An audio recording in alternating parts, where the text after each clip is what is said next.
Praise the lord. ఈరోజు దేవుని మాట రోమీయులకు రాసిన పత్రిక 8వ అధ్యాయము 18వ వచనము. మన ఎడల ప్రత్యక్షము కాబోవు మహిమ ఎదుట ఇప్పటి కాలపు శ్రమలు ఎన్నతగినవి కావని ఎంచుచున్నాను. ఆమేన్.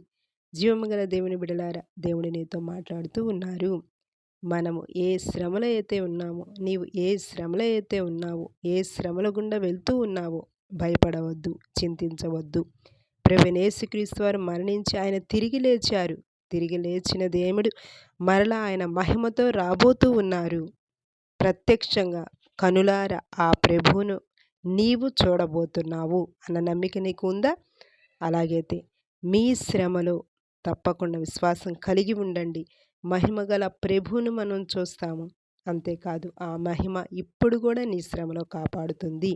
ఈరోజు ఈ వాక్కు ప్రకటన చేయుచుండగా నీ శ్రమలో మహిమగల ప్రభువు నీకు శక్తిని, విశ్వాసాన్ని, బలాన్ని దయచేయునుగాక. ఆమేన్.